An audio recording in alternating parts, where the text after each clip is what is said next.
this Trotskyist historian went in there and started to uncover all of these lies that Trotsky had told. I have a book here called The Fraud of the Dewey Commission, which is an excerpt from one of my super long books on Trotsky's, which not too many people like super long books. I sell it for $10. It's about how the Dewey Commission, Trotsky's testimony at the Dewey Commission was lies from beginning to end. Okay? And that information has been there for decades now, you know. Mainly, I take that information from the stuff that's in the Trotsky archive at Harvard. That's most of my evidence, right? That stuff's been around forever. You won't find a Trotskyist who ever says this stuff. It's not like it's unknown. Pierre Brouet published it. He published it in French, but he published it. Okay? They just ignore it. It doesn't fit their paradigm. That's my interpretation. They didn't fit their paradigm. This is their model of the great Trotsky. You know, the Dewey Commission is such a wonderful thing because it proved that Trotsky was innocent and all this bullshit, right? So they never mention it. And they can't all be ignorant about it, but it just doesn't fit. So that's what's going on, you know. We're talking about, you know, world-class dishonesty here. I mean, the paradigm question is, theoretical issue is an interesting question, but I don't want to get around the, I don't want to, it doesn't explain everything. I think you can't explain stuff like this simply by saying, oh, well, it doesn't fit their paradigm, they only see what they want to see. This stuff is out there, and they just ignore it. They ignore it. They don't want to tell anybody about it. And that's very common. So you have this book, this prize-winning book on Gorbachev. You know, you'd never guess from that book that Gorbachev sponsored all these liars who have been proven as liars, who, you know, falsified from beginning to end, and who largely, to a large extent, were copying the stuff that was done under Khrushchev but not published under Khrushchev, because Khrushchev was dismissed by this little committee because they thought he was doing a real bad job. So, you know, this is what we're faced with, you know, prize-winning stuff. I got a couple of emails. Somebody sent me a couple of emails the other day, my email account, from Voice of America, which still broadcasts, still has an office in Russia and still has a news service in Russia and so forth and so on. Stalin the Mass Murderer. If the Memorial Society, this group that Arkady Roginsky is from, right? They sponsored it didn't get very far, but they published a draft legislation for the Russian Duma in 2012 saying that no government employee, nobody employed by the government on any level in Russia, should be permitted to deny the crimes of Stalin. That should be forbidden for any government employee on the pain of losing your job. Now, it didn't get passed, okay? But this is the Human Rights Organization, right? This is the Memorial Society. They're sacrosanct. They're wonderful people.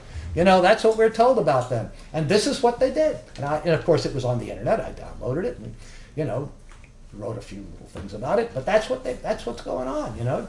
You should not be allowed to say this. And so the Voice of America just, you know, and these other intellectual journals in Russia just say, oh, well, you know, Stalin was a mass murderer. That's it. Okay? End of discussion. Okay, David? No? Larry? No, I was going to raise what Gigi raised, but you answered that with the Okay, John? Yeah, just kind of before it gets too far, if anybody has further questions or whatever, stuff like that, we're having a reception at my house at 2 o'clock, and I got the addresses here if anybody wants to be able to get there. And I have a bunch of them here. Yes, the Murrays are very, very kind. My friends and comrades, the Murrays, are very kind. They are holding a reception after my talk at their home. I hope that you come. It's a wonderful thing that they're doing, just like it's wonderful that... Somebody say the address. It's right here. He'll give you. Somebody say the address. No, they're being. I'll pass them around. They're being passed around. Okay. Yes, So, 3848 Agua Vista.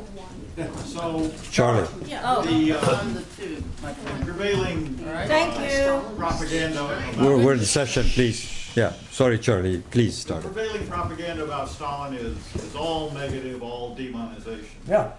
The prevailing propaganda about Marx is a little different. There's a spectrum from evil and demonization and the source of all this evil to, he was a kindly liberal man, a scholar, he went off the wrong way a little bit, etc. Enjoyed beer with Engels, So what lesson do you draw from these two different ways of treating these two different figures of Marxism-Leninism? In one of his writings, and I'm embarrassed to say that I'm not sure which one, but maybe the Proletarian Revolution and the Renegade Kautsky, Lenin makes that point about the way Marx was being treated in his day, just as a sort of academic philosopher, somebody whom it's very safe to study, right? And the idea, in Lenin's view, is to pull the revolutionary sting, right, to make Marx look like just another philosopher. So I guess that's, I mean, I haven't done any, maybe you have something better to say about it. I haven't really done any more thinking than that. I think that Marx is pretty well ensconced as one of the significant thinkers of the 19th century. But I think the latest, now don't ask me to name him because I haven't read this book, but I read some reviews. It was a fairly recent biography timed to come out around the bicentennial last year, where it's about the 19th century Marx. Marx is a man of his time, all of whose thought is branded by the time of the mid-19th century, whatever the sciences and social science and philosophy was thought of at that time, and is thoroughly outmoded like everybody else of 150 years ago. So something like that. That's what I gleaned from these biographies, these reviews of the biography, but I must say I haven't read the book itself. Maybe that's an adequate discussion of Marx. But that process has not happened with Stalin yet. Okay, Stalin isn't the kindly grandfather figure yet. He is really still... well, there were a few months in World War II where he was uncle. Yeah, that's right. There were. That's true. That's true. That's true. And whenever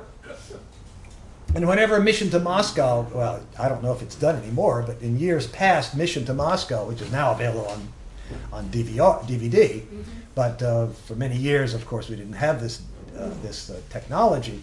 When Mission to Moscow came on television, usually very late at night sometimes, it was always accompanied by a panel of experts who would tell you how wrong it was, how Joseph Davies got everything wrong, how he was completely duped. So if you go back and read his book, which is a big fat book, Mission to Moscow, it's not like, it's not that easy to read because it's so long. He has a couple of places in there. There's one on page 17, because I think I used it in this book. I think I cited one on page 17 where Davies is on his way to Moscow. He was the ambassador, Roosevelt ambassador to the Soviet Union. So he's on his way to Moscow in 1937. And he stops in January 1937. He stops by Germany. Of course, it's Hitler's Germany, right? But it's still the German Foreign Office. He stops by there. The Germans, they didn't want to alienate the United States at that point, so they greeted him cordially. And he said, well, I guess Stalin's got everything under control in the Soviet Union. And some figure whom he doesn't name, but some official in the German Foreign Office, Foreign Ministry, says, no, I think you have it wrong. There's a lot of disagreement, a lot of turmoil in the leadership of the Soviet Union. I think you should be expected to. I think you can expect some changes at the top in the Soviet Union before too long. And there are a couple of that's straight out there in Mission to Moscow. I can't remember if it's in the movie, but I doubt it very much. And he records that, So at the same time. It's not in the book or something, but it's a document that was just discovered in the late 1980s. At the same time, the Czech government, Czechoslovakia, the Czech government is negotiating with Hitler's government to try to cut some sort of deal because they knew they were very, very vulnerable. This is before, don't forget, Munich doesn't come till the end of 38. So this is in 37, okay, January 37. So Czech foreign minister is negotiating with this guy from the German foreign minister, trying to get Hitler ultimately to agree to sign some sort of deal with Czechoslovakia to, you know, to some sort of alliance that'll keep Hitler at bay, right? And the negotiator for the German foreign ministry comes back to him, a guy named Count von Trautmannsdorf, comes back and says, Hitler does not want an agreement because we expect a military coup in the Soviet Union which is going to turn their policies in a very different direction. And then agreements with Czechoslovakia are irrelevant. So the Czech foreign minister writes a note. I gotta go, sorry. Okay, I'll see you at good. the party. Sure. See me at the. Thank you, G. So the Czech foreign minister writes a note to the president, President Beneš, Eduard Beneš of Czechoslovakia. He writes a memorandum, and this memorandum was discovered in the Czech National Archive in the late 80s. Okay, so I wrote the Czech National. It's mentioned rarely in one or two books and just dismissed. You know, disinformation, German disinformation. That's literally what they said. So I wrote the Czech National Archive. They sent me a copy, and I paid. This is some years ago. I found, you know, in the online, I found somebody who is an official, you know, certified translator from Czech to English. You know, somebody makes their living, or at least part of their living, by doing this translation. I paid her $215 or something like that to translate this from Czech into English, and give me the rights to it, of course, because I paid for it, right? So at some point, I'm going to, in one of my forthcoming books, I'm going to publish that document. It's a very interesting document, because here we have German evidence, the sort of thing that everybody says we don't have, right? Here is German evidence that the Germans were expecting a military coup, and that's clearly, a few months later, that's what Tukhachevsky and all these guys confessed to. So it's a very important document that nobody's heard of, right? Unless you read the fine print in certain kinds of secondary sources. So we had a lot of this kind of stuff. It's very, very interesting. I don't know how that came out. Alan? Thank you Alan. for the question. Something you mentioned I found really useful and interesting Yeah. was the analogy with the tectonic plate paradigm. Yeah. Read that essay. And my question to you is, what do you think would be the most useful pieces of evidence to point out to people that you're trying to shake them loose from that paradigm? I usually talk about the war. You know, it seems to me that with all the things that are said about Stalin and the history of the USSR, the terrible mistakes, the horrible repression, etc. Famines. You can't. How did they win the war? You know. So, do you have any additional comments? Well, I don't know if that. I don't know how. I don't think there's one answer. Yeah. You know, I don't think there's one answer, and I think that this issue of paradigms is pretty important. Some people are more open to being convinced by evidence, and other people are so firmly attached to their anti-communist, anti-Soviet, anti-Stalin paradigm that they will never be convinced. You know, I just read you this quotation in my talk from Arkady Roginsky, right? Who says, well, I did all this research and then, you know, so it's completely false that, you know, these fantastic numbers of people that are arrested. And, you know, I don't want to lose these people as friends. I don't want to alienate these people. I don't want to lose these people, so I'm not going to publish it.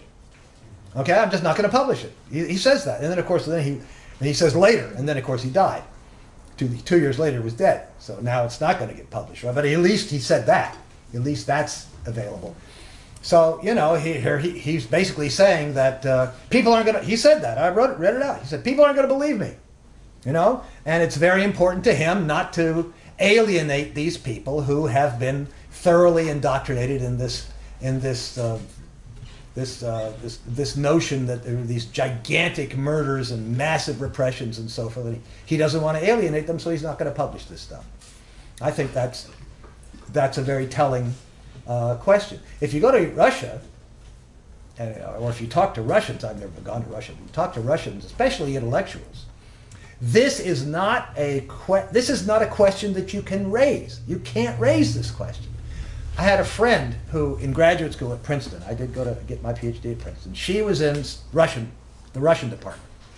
Okay, this is back in the '60s, and she actually stayed on at Princeton to become a member of the faculty, and has since retired. But the last time I saw her, she hadn't retired. She was still there. And she had gone to Russia many, many times. And she came to a little reunion. We had a little reunion of SDS people, but it was real small, in New York. This is in 2009, January 2009. A friend of mine organized it. And she came. She had never been in SDS, but she was a friend of the lady who organized it, who had been in SDS, okay? So we're having this little get-together, like a cafe klatch, tea party. And at that time, I hadn't published the English version of Khrushchev Lied. I'd only published the Russian version, which came out in 2008. So this was 2009, right? So I brought a copy to give to her. Ellen Chances is her name. And I gave it to her and told her what it was. But we're sitting around talking, and everybody gets a chance to say what they've been doing since the halcyon days of SDS. And I said, well, I did this research, I wrote this book, and it shows that Khrushchev lied about Stalin and about all these murders and so forth. And Ellen Chances, who is full professor of Russian literature at Princeton, has been back and forth to the Soviet Union, Russia and then the Soviet Union many, many times, had some good friends who were anti-communist Russians, okay? We're sitting having this polite little party. And suddenly she just bursts out. She said, no, Stalin killed 20 million people. That's the end of it. We're not going to discuss this anymore. Now, she didn't know anything. She was not even a professor of history, right? And not that she would have known anything if she had been a professor of history. But she wasn't. She was a professor of literature. But that accurately reflects the only acceptable viewpoint among a very large class, probably unquestionably the majority, of Russian intellectuals. Okay? That's the view that's acceptable. And that's what Roginsky says too, right? That's exactly what he's, the same thing. You can't question that. You want to be friends with these people, you can't question that. It's taboo.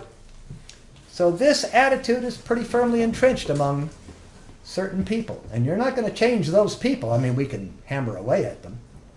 We have to concentrate on changing the people that can be changed, okay?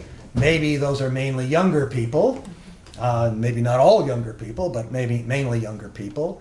We have to concentrate on them that are not firmly attached to this Cold War, anti-communist, anti-Stalin, viewpoint. Okay, so we have about 10 or 12 minutes remaining. Bonnie didn't have a Bonnie, okay, so Larry? Yeah, I wrote a one-page. Yeah, you got to send it to me again, okay? Please do that. It's on the back. Oh, okay, good, great. Stalin and the Soviet Union and Yeah. the paradigm, Yeah. the accomplishments. Great. And I tried to make it in one page so it would be readable. That's great. And it's on the back, so if people want to. Yeah, I was going to ask you to send it to me again. I'd probably say it, but I don't know where. So I've got to, yeah, that's great. Yeah, John. Well, I think there is some hope that, although you mentioned how rooted the paradigm is, my personal experience, born in '42, grew up in New York, Irish Catholic family. Nuns had us pray that Joe Stalin would bomb America. Get under your desk in that period of time. It was all related to that. And I used to pray that he wouldn't do it till after Christmas, and then maybe give me my birthday. So it was a very emotional situation. They also told us that the symbol, the sickle was to slit your throat, and the hammer was to beat you down. And when I first came around to a communist group, the Rest of Labor Party, I still didn't understand what that symbol was. I didn't know it was industrial workers and agricultural workers, Yeah. stuff like that.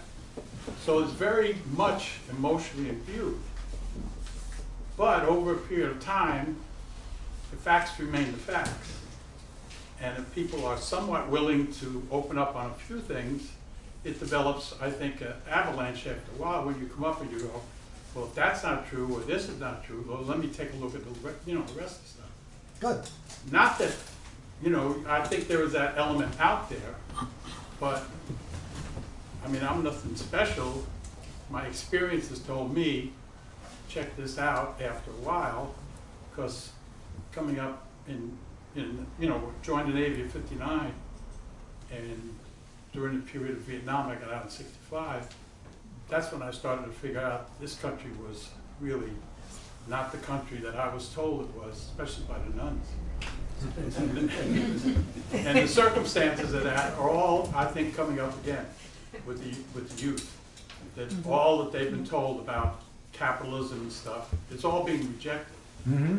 And I think it's very good that this comes out now as citable source for why they should reject also the anti-communist and Soviet Union. Thanks for saying that. I do want to take a minute to say that let's leave a few minutes at the end of the Q&A period for anybody to buy these books who has not already done so. That's the time now, actually. That's the time now. Okay. That's the time now. So I got some books here that are $20. I got a book here that's $10.